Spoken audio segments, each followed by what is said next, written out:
لا الہ الا اللہ۔ حدیث پاک ہے کہ مسلمانوں کی پیاری امی جان حضرت سیدتنا عائشہ صدیقہ طیبہ طاہرہ رضی اللہ تعالی عنہا فرماتی ہیں کہ پیارے آقا علیہ السلام کی خدمت میں خمیسہ نامی ایک خوبصورت ڈیزائن والی چادر پیش کی گئی تاکہ آپ علیہ السلام اسے استعمال فرمائیں۔ اس ڈیزائن والی چادر کو اس زمانے میں خمیسہ کہا جاتا تھا۔ نبی پاک علیہ السلام نے اوڑا اس چادر کو زیب تن فرمایا اور پھر نماز بھی ادا فرمائی، اور اس کے بعد نماز پڑھ کر سلام پھیرنے کے بعد فرمایا مجھے خطرہ ہوا کہ اس چادر کے پھولوں کے سبب توجہ بٹ جائے گی، لہٰذا یہ چادر ابو جہم صحابی رضی اللہ عنہ کو دے آؤ۔ مشہور مفسر قرآن حضرت مفتی احمد یار خان نعیمی رحمت اللہ تعالی علیہ حدیث پاک کے تحت لکھتے ہیں کہ عربی میں خمیسہ جو چادر ہوتی ہے وہ بیل بوٹوں والی بڑی خوبصورت چادر کو کہتے ہیں۔ یہ اونی سیاہ رنگ کی چادر تھی جو ابو جہم رضی اللہ تعالیٰ عنہ نے تحفۃً گفٹ کے طور پر نبی پاک کو پیش کی تھی، مگر پیارے آقا نے نماز ادا فرمائی اور پھر اس کے بعد انہیں واپس لوٹا۔ اب غور کیجئے کہ نبی پاک نے کیا فرمایا کہ مجھے یہ ڈر ہوا، خطرہ ہوا کہ اس چادر میں جو پھول ہیں ان پھولوں کی سبب میری نماز سے توجہ ہٹ جائے گی۔ حالانکہ نبی پاک کی شان کتنی عرفہ و اعلیٰ ہے، آپ کی شان بیان کرنا تو دور کی بات، مخلوق میں کوئی چاہے بھی تو آپ کی شان پہچان نہیں سکتا، اس قدر عرفہ و اعلیٰ شان ہے۔ وہ شاعر لکھتے ہیں نا تیرا وصف بیان ہو کس سے تیری کون کرے گا بڑائی، تیرا وصف بیان ہو کس سے تیری کون کرے گا بڑائی، صلی اللہ تیری کون کرے گا بڑائی، اس گرد سفر میں گم ہے، اس گرد سفر میں گم ہے، جبریل امین کی رسائی۔ یعنی میرے آقا کی شان ایسی ہے کہ جبریل امین بھی حیران ہے کہ پیارے آقا تو وہاں جاتے ہیں جہاں ان کی بھی رسائی نہیں ہے، تو ہماری اوقات کیا کہ ہم ان کی شان بیان کریں۔ ایک اور شاعر لکھتے ہیں نا میرے نبی پیارے نبی ہے مرتبہ بالا تیرا، جس جا کوئی پہنچا نہیں پہنچا وہاں تلوا تیرا۔ لیکن اتنی بڑی شان والے آقا جنہوں نے نبیوں کی امامت فرمائی، رب کائنات کی عجائبات ملاحظہ فرمائے، آسمانوں کی سیر کی، جنت کے نظارے کیے، مگر نبی پاک کے مبارک فوکس کا عالم کیا تھا؟ قرآن بیان کرتا ہے ما زاغ البصر وما طغى، آنکھ نہ کسی طرف پھری نہ حد سے بڑھی، یعنی دل کی توجہ ہٹنے کی تو دور کی بات ہے، پیارے آقا کی ظاہری آنکھ مبارک پر بھی نظاروں کے بعد کوئی اثر نہ ہوا۔ ایسی توجہ ہے، ایسا فوکس ہے کہ جنت کے حسین نظارے بھی اثر نہیں کر سکتے، تو ایک چادر نبی پاک کی توجہ کیسے نماز سے ہٹا سکتی ہے؟ جن کی توجہ کا عالم یہ ہو کہ قرآن کہتا ہے ما زاغ البصر وما طغى، آنکھ نہ کسی طرف پھری نہ حد سے بڑھی، تو یہ گویا ہماری تعلیم کے لیے ہمیں سکھایا جا رہا ہے کہ ایسی چادر جس کے پھول بوٹے رنگ نماز میں توجہ نہ ہٹا دیں۔ نبی پاک نے واپس فرما دی، ہمیں سبق دیا کہ ہر اس کام سے بچنا ہے جو نماز میں، اللہ کی عبادت میں، اللہ کی طرف رجوع لانے میں تمہارا دھیان بٹا دے، ان چیزوں سے بچنا ہے۔ تو اے میرے پیارے اسلامی بھائیوں غور کیجئے کتنی زبردست ہمارے لیے حدیث میں سبق ہے۔ ڈیزائن والی چادر بنانا بھی جائز، خریدنا بھی جائز، اسے اوڑھنا بھی جائز، اسے اوڑھ کر نماز پڑھنا بھی جائز۔ اس کے باوجود سرکار دو عالم علیہ السلام کا درس یہ ہے کہ اگر ایسی چادر نماز میں خلل ڈال سکتی ہے تو اس کو دور کر دیا جائے۔ دوسری طرف ہماری حالت کیا ہے کہ میوزیکل ٹیونز بنانا بھی ناجائز، اسے حاصل کرنا بھی ناجائز، اس کو چلانا بھی ناجائز، خود سننا بھی ناجائز، دوسرے لوگوں کو سنانا بھی ناجائز، مگر ہماری مسجدوں میں عین نماز کے عالم میں میوزیکل ٹیونز بج رہی ہوتی ہیں۔ کتنا فرق ہے، وہ جائز کام جس کو جو نماز میں خلل ڈالے نبی پاک نے وہ بھی چھوڑ دیا، حالانکہ نبی پاک کی نماز میں خلل کون ڈال سکتا ہے؟ ہماری تربیت کے لیے نا، مگر وہ ناجائز کام جو صرف ہماری نماز میں خلل نہیں ڈالتا، باقی نمازی بھی ڈسٹرب ہو رہے ہوتے ہیں۔ غور کیجئے کون سی جگہ باقی بچی تھی جہاں میوزک نہیں تھا؟ بازاروں میں میوزک، بسوں میں میوزک، ٹرینوں میں میوزک، جہازوں میں میوزک، ایئرپورٹ پہ میوزک، ہمارے شاپنگ سینٹر، ہر طرف یہ تباہی بچی ہوئی ہے، کسی کو خیال ہی نہیں ہے۔ بلکہ اب تو میں ایک دو جگہ لفٹوں میں گیا، کسی بلڈنگ کی نئی لفٹ لگی ہوئی تھی، آفس ٹاور تھا، اس کی لفٹ میں بیٹھے ہوئے، لفٹ چل رہی ہے، اس میں میوزک۔ میں نے کہا اللہ کے بندوں، آپ کی آفس ہے، آپ ہر آنے والے کو میوزک سنا رہے ہیں، اگر اس میں آپشن ہے تو اس کے اندر کوئی اچھی چیز لگا لو بھائی، کوئی چڑھائی پر چڑھنے کی دعا لگا لو، سواری پر چڑھنے کی دعا لگا لو۔ یہ کیا لگایا ہوا ہے آپ کو؟ احساس بھی نہیں ہے لوگوں کو کہ میری وجہ سے نہ جانے کتنے لوگ میوزک سن رہے ہیں۔ اب جو یہ گانوں کی اور میوزک کی ٹیون رکھتے ہیں، ہمیں کوئی کال کرے تو وہ جناب میوزک سنے، ہم نہیں سن رہے، وہ سنے اور اس کا گناہ بھی مجھے ملے۔ کتنا عجیب معاملہ ہے، کسی کو احساس تک نہیں ہے۔ لیکن ان تمام برائیوں میں ایک جگہ باقی تھی جہاں ہمیں میوزک سننے کو نہیں ملتا تھا، اور وہ جگہ تھی اللہ کا پاک گھر، مسجد، جہاں ہم سکون سے آ کے بیٹھ کر عبادت کر سکتے تھے۔ مگر شیطانی چرخے نے، شیطان نے کیا پلان کیا کہ ہماری جیبوں میں آیا موبائل فون، اور اب موبائل فون پہ ایسی ایسی ٹیون رکھی ہوئی ہے کہ جناب صفیں تیار ہیں، نماز شروع ہوتی ہے، حالانکہ کئی مسجدوں میں اعلان ہوتا ہے کہ جناب اپنے موبائل فون سائلنٹ کر دیں، امام صاحب بار بار یاد دلاتے ہیں، مگر کچھ لوگ ہیں جو نہیں سمجھتے۔ اول تو میوزیکل ٹیون رکھنی نہیں چاہیے، اور رکھتی ہے تو اس کو ختم کریں، اور مسجد کے اندر سائلنٹ نہیں کر رہے۔ آپ سوچیں کتنا نماز میں ہم خلل ڈالتے ہیں۔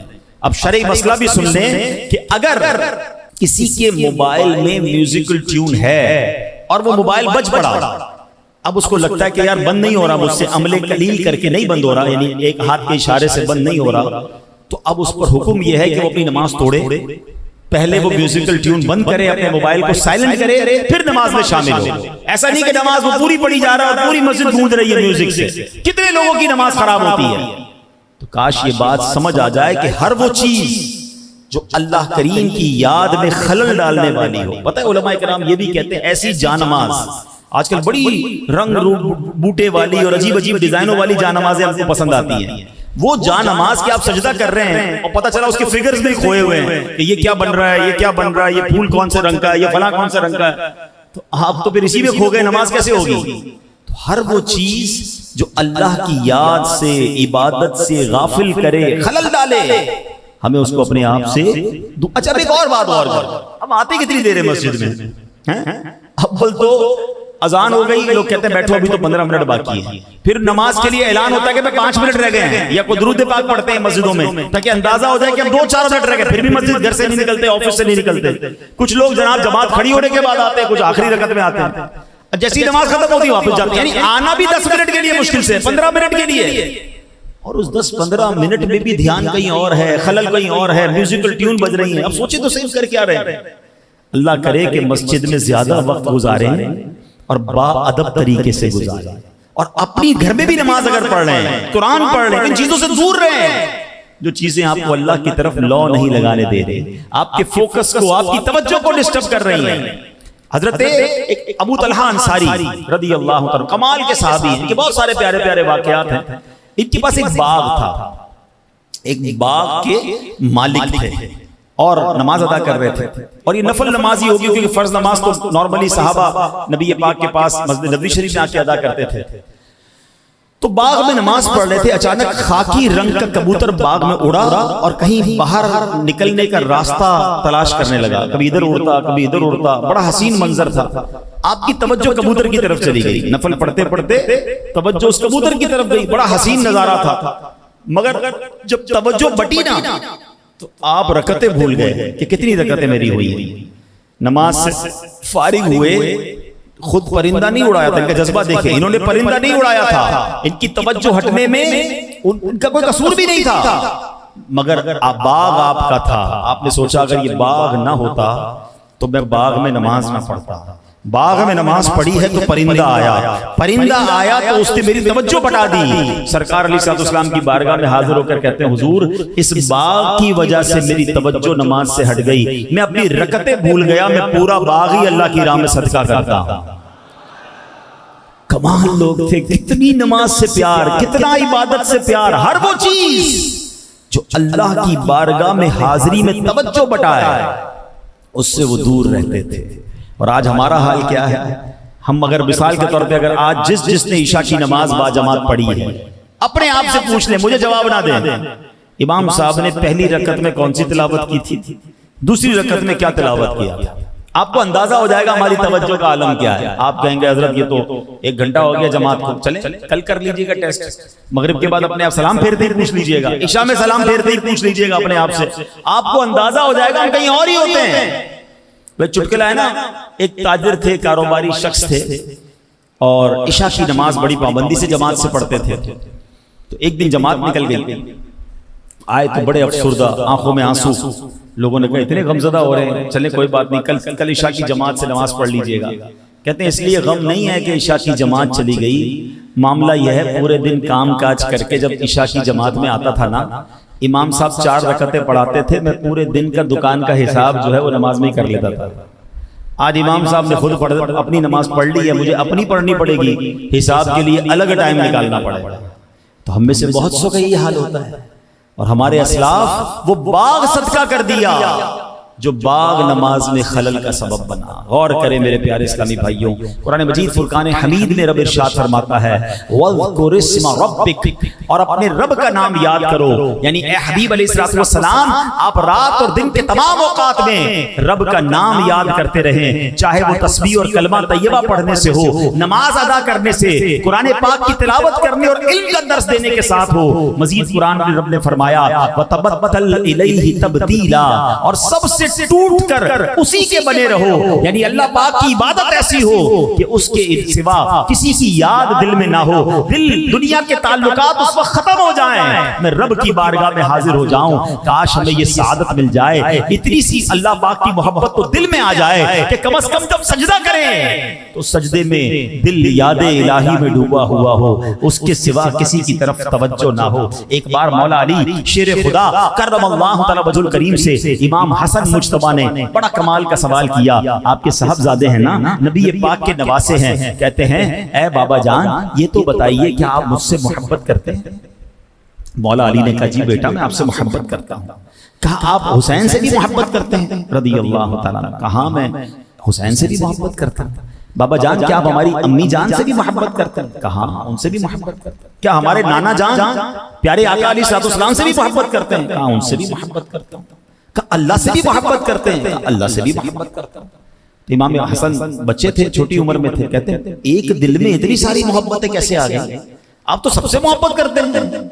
تو مولا علی تو پھر مولا علی ہے نا, آپ کے علم کا عالم کیا ہے. نبی پاک فرماتے میں علم کا شہر ہوں, علی اس کا دروازہ. کیا جواب دیا؟ آپ فرماتے محبت تو سب سے کرتا ہوں مگر تم دیکھتے نہیں, جب نماز کا وقت آتا ہے تو سب کو چھوڑ کر ایک کی بارگاہ میں حاضر ہو جاتا ہوں. ہاں یہ توحید کا بھی درس ہے. آپ فرماتے ہیں اصل محبت تو اللہ سے کرتا ہوں اور اللہ کی وجہ سے باقی سب سے محبت کرتا ہوں. ہماری دنیا کی جتنی محبت ہے نا وہ اللہ کے لیے ہونی چاہیے. اللہ والوں سے محبت اللہ کی محبت ہے, اللہ کے نبیوں سے محبت ایکچولی یہ رب سے محبت ہے, صحابہ اور اہل بیت سے محبت کیونکہ یہ اللہ والے ہیں اس لیے محبت ہے. ایک انسان اپنے بیوی بچوں سے پیار کرتا ہے اس لیے کہ میرے اپنے ہیں, مجھے اچھے لگتے ہیں, شاید اس کا ثواب ملے نہ ملے, لیکن اگر یہ نیت ہو میرے رب کا حکم ہے اپنے گھر والوں سے محبت سے پیش آنا ہے, صلہ رحمی مجھے میرا دین سکھاتا ہے, اب اللہ کی محبت کی وجہ سے میں اپنے بچوں سے پیار کروں, اپنے گھر والوں سے پیار کروں, اپنے والدین کا ادب کروں کہ میرے رب نے فرمایا ہے والدین کا ادب کروں گا تو ثواب ملے گا, بچوں سے پیار کروں گا تو ثواب ملے گا, دوستوں مسلمانوں کے ساتھ اچھا برتاؤ کروں گا تو ثواب ملے گا. وہ کہتے ہیں الحب فی اللہ والبغض فی اللہ, میری محبت بھی اللہ کے لیے ہو اور اگر کسی سے دشمنی ہے تو ذاتی دشمنی نہ ہو, میری دشمنی بھی اللہ کے لیے ہو کہ جو اللہ کا گستاخ, جو نبی پاک کا گستاخ, جو انبیاء صحابہ اور اہل بیت سے محبت نہیں رکھتا وہ میرا دوست کیسے ہو سکتا ہے. تو اے میرے پیارے اسلامی بھائیوں اصل محبت رب سے کرنی ہے, اور جب اللہ کی بارگاہ میں حاضر ہونا ہے تو اب دل و دماغ خالی ہونا چاہیے, اب توجہ رب کی طرف ہونی چاہیے. اللہ کرے کہ عبادتوں میں ایسی توجہ نصیب ہو جائے. مگر آج کے دور میں سب سے بڑی توجہ ڈسٹرب کرنے والی چیز, پہلے زمانے میں اور بہت ساری چیزیں تھیں لیکن آج کے دور میں دیکھا جائے تو سب سے بڑی جو توجہ ڈسٹرب کر رہی ہے وہ سوشل میڈیا ہے. جس طرح سوشل میڈیا نے ہمیں ڈسٹریکٹ کر دیا، ہمارے خیالات ہی کہیں اور چلے گئے ہیں، ذہن و دماغ لوگوں کے معاف ہو گئے ہیں، سارا دن موبائل پر بیٹھے ہیں، کبھی یوٹیوب ہے، کبھی فیس بک ہے، کبھی انسٹاگرام ہے، پتہ نہیں کون کون سی ریلز اور ویڈیو میں کسی کو موبائل دے دو، انٹرنیٹ دے دو، اس کو کمرے میں بند کر دو، اس کو نہ کھانے کا ہوش رہے گا، نہ پینے کا ہوش رہے گا، نہ سوتے لو، نیندیں کم ہو گئی لوگوں کی۔ اب جو سو نہیں رہا ٹائم پہ اور رات بھر موبائل پر ہے، اس کی آنکھیں کمزور، اس کا ذہن کمزور، اس کی کریٹیوٹی کمزور ہو رہی ہے، اور عبادت سے دوری کا عالم یہ ہے کہ نماز میں بھی موبائل پر دھیان ہے، عبادت میں بھی موبائل پر دھیان ہے، ہر نماز کے بعد چیک کرنا ہے موبائل پر کیا آ رہا ہے۔ اللہ اکبر، ذرا غور کریں اس ایک آلے نے ہمیں اللہ سے، عبادت سے کتنا دور کر دیا۔ گناہوں کے سمندر میں لوگ غرق ہوتے جا رہے ہیں اور کسی کو احساس نہیں ہے۔ آپ ایک اور سائنٹیفکلی بات سمجھیے گا، آج دنیا میں ایک جو کہیں کہ ٹرمینالوجی، ایک اصطلاح بتائی جا رہی ہے، پاپ کارن برین۔ پاپ کارن برین کس کو کہتے ہیں؟ کبھی آپ نے یہ پاپ کارن سمجھتے کیا کہتے ہیں اردو میں اس کو؟ ہم بچے تو ہماری یہاں زبان پھلے کہتے ہیں، پاپ کارن ہی کہتے ہیں، سمجھتے ہیں نا پاپ کارن کس کو کہتے ہیں؟ مکئی جو بچے پھلا کے کھاتے ہیں نا، جس کو تھوڑا سا پکائیں تو پھول جاتی ہے، تو جب یہ پاپ کارن ہوتا ہے نا تو آپ نے دیکھا ہوگا یہ اچھل رہا ہوتا ہے، جب یہ پکتا ہے تو یہ اچھلتا ہے۔ فرمایا سوشل میڈیا نے سائنٹیفکلی ٹرمینالوجی آئی ہے کہ اس دماغ کو پاپ کارن برین بنا دیا ہے۔ دماغ کا دیکھیں، آپ ایک بات سمجھیے گا، بڑی لاجیکلی بات سمجھا رہا ہوں۔ آپ کے سامنے کوئی اللہ نہ کرے، آپ کے سامنے روڈ پر ایکسیڈنٹ ہو جائے اور کسی کی اللہ نہ کرے تکلیف اس کو پہنچ جائے، ٹانگ وغیرہ ٹوٹ جائے، کتنے گھنٹوں تک، کتنی دیر تک آپ کے دماغ میں یہ اثر رہتا ہے؟ آپ افسردہ رہتے ہیں، آپ کے دل پہ تکلیف ہو رہی ہوتی ہے کہ یار کسی مسلمان کے ساتھ برا ہو گیا، ایسا ہی نہیں؟ اچھا، اسی طرح اگر آپ کے سامنے کوئی خوشی کی خبر آ جائے، ماشاءاللہ کسی کے بچے کی ولادت ہو یا کسی کی شادی ہو، دوست کو کوئی بڑی خوشی مل جائے، تو کتنی دیر تک آپ بھی خوش ہو رہے ہوتے ہیں، آپ انجوائے کر رہے ہوتے ہیں۔ ہم انسان ہیں نا، ہمارے دماغ اور دل پر واقعات کا اثر پڑتا ہے اور وہ اثر کافی دیر تک رہتا ہے، یہ نیچرل ہے۔ لیکن سوشل میڈیا پہ کیا ہو رہا ہے؟ آپ نے موبائل ہاتھ میں لیا، ایک ویڈیو دیکھی کہ کار کا ایکسیڈنٹ ہوا اور بندے کی ٹانگ کٹ گئی، آپ کے دماغ میں سیڈنس، افسردگی آئی، اگلے ہی لمحے آپ نے کلک کیا، ایک اور ویڈیو آئی جس میں کوئی خوشی کی بات آ رہی ہے، کوئی ہنسنے کی بات آ رہی ہے، اگلے ہی سیکنڈ اب آپ کا دماغ خوشی کی خبر دیکھ رہا ہے۔ اب آپ نے ویڈیو اوپر کی، پھر کوئی غم کی خبر ہے، پھر کوئی تکلیف کی خبر ہے، پھر کوئی ٹینشن کی خبر ہے، پھر اوپر گئے تو کوئی ہنسنے کی بات ہو رہی ہے۔ یہ دماغ اتنا تیزی سے تاثرات چینج نہیں کر سکتا جتنی تیزی سے سوشل میڈیا ہمیں گھما رہا ہے، اور اس کی وجہ سے ہمارے دماغ کے اندر اب سوچنے سمجھنے کی، کریٹیوٹی کی صلاحیت ختم ہوتی جا رہی ہے۔ اس قدر اپنے آپ کو اس میں غرق نہ کریں۔ ایسے لوگ، امیر اہل سنت تو بہت پہلے فرما چکے کہ شاید اب یہ سوشل میڈیا کے بعد ہمیں تخلیقی اور جس کو کہیں کہ تحقیق کرنے والے علماء شاید نہ ملیں۔ جو بھی دماغ کا کام ہوتا ہے نا وہ سکون مانگتا ہے، کریٹیوٹی کے تمام کام آپ کا فوکس مانگتے ہیں کہ آپ اگر پڑھ رہے ہیں، مطالعہ کر رہے ہیں، تحقیق کر رہے ہیں، کسی بھی فیلڈ میں، جو انجینئرز ہیں، جو ڈاکٹرز ہیں، جو جناب کسی چیز کی ریسرچ کر رہے ہیں، اگر ان کو فوکس حاصل نہیں ہے، ان کا دماغ گھوم رہا ہے، کبھی بھی کچھ نہیں کر سکیں گے۔ اور یہ ہم سب اس میں مبتلا ہوتے جا رہے ہیں، عبادت سے بھی دور ہو رہے ہیں، اپنے صحت کو بھی برباد کر رہے ہیں، اپنے دل و دماغ کو ڈسٹرب کر رہے ہیں۔ میرے پیارے اسلامی بھائیوں، ہم مسلمان ہیں اور مسلمان کے لیے ضروری ہے کہ وہ عبادت کے لیے اپنے آپ کو الگ کرے۔ اللہ نے قرآن مجید میں ارشاد فرمایا، وَمَا خَلَقْتُ الْجِنَّ وَالْإِنسَ إِلَّا لِيَعْبُدُونَ، ہم نے نہیں بنایا انسان اور جنات کو مگر اپنی عبادت کے لیے۔ مگر اب عبادت کے لیے ٹائم کس کے پاس ہے؟ اب دیکھیں، چھوٹے چھوٹے بچے پہلے مسجدوں میں آتے تھے، پہلے محفلوں میں آتے تھے، پہلے اجتماعات میں آتے تھے، اب وہ بچے بہت کم نظر آتے ہیں۔ وہ کہاں ہیں؟ ماں باپ نے موبائل فون دلا دیا، وہ گھر میں بیٹھے ہیں۔ میں آپ کو ایک اور عجیب بات بتاتا ہوں، میں نے خود ریسرچ کی ایک بار۔ جو لوگ ماشاءاللہ مکے مدینے گئے، اللہ بار بار آپ کو حاضری عطا فرمائے۔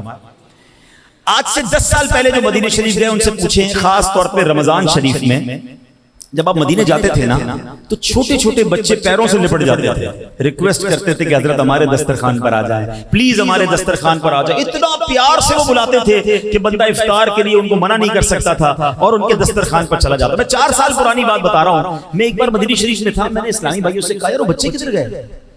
اب بڑے لوگ تو بلاتے ہیں، بچے نظر نہیں آتے مسجد نبوی شریف میں۔ جو عرب لوگوں کے بچے آتے تھے ہمارے، بڑی ریکویسٹ، بڑی پیار سے ہمیں کہتے تھے۔ تو غور کیا تو بچے تو ہیں مگر کسی کونے میں موبائل کے ساتھ بیٹھے ہوئے ہیں۔ یعنی آہستہ آہستہ بچے ان عبادتوں سے، ان ایکٹیویٹیز سے کیوں دور ہو رہے ہیں کہ سارے کے سارے ان چیزوں میں مبتلا ہوتے چلے جا رہے ہیں۔ ہم جو کرتے جا رہے ہیں ایسا نہ ہو کہ ہم وہاں پہنچ جائیں کہ جس کے بعد ہم اپنی جنریشن کو واپس مسجد اور عبادتوں کی طرف نہ لا سکیں. ہمیں یہ سوچنا ہوگا. یہ میں مانتا ہوں کہ سوشل میڈیا کے بڑے فائدے ہیں, اس سے جناب کمیونیکیشن بڑا آسان ہو گیا ہے, اپنے گھر والوں سے اپنے رشتہ داروں سے بندہ بات کر لیتا ہے, خیر خیریت دریافت ہو جاتی ہے. کوئی علم دین سیکھنا چاہے تو بڑی آسانی سے کتابیں ڈاؤن لوڈ ہو جاتی ہیں, انٹرنیٹ کے ذریعے آپ اجتماع دیکھ سکتے ہیں. یہ پازیٹیو ویوز ہے کہ ہم ایک سبحانی مسجد کے اجتماع میں جہاں 500,000 لوگ بیان سنیں گے, سوشل میڈیا کے ذریعے انشاءاللہ امید ہے ہزاروں لاکھوں لوگ سن لیں گے, سب تک نیکی کی دعوت پہنچے گی. مگر پرابلم یہ ہے کہ سوشل میڈیا کا پازیٹیو ویوز بہت تھوڑا ہے اور اس کا نیگیٹو ویوز بہت زیادہ ہے. اس کا منفی جو استعمال ہے وہ اتنا زیادہ ہے کہ بندہ حیران ہو جاتا ہے کہ اس دریا میں پیر رکھے کہ نہ رکھے. میں یہاں تو مشورہ دوں گا, اگر آپ میں سے کوئی سوشل میڈیا استعمال نہیں کرتا نہ کریں, کیونکہ یہ وہ دریا ہے, یہ وہ کیچڑ ہے جس سے اپنا دامن بچانا بڑا مشکل ہو گیا ہے, اور گناہوں کا ایک سمندر ہے کہ بندہ اس میں مبتلا ہوتا چلا جاتا ہے.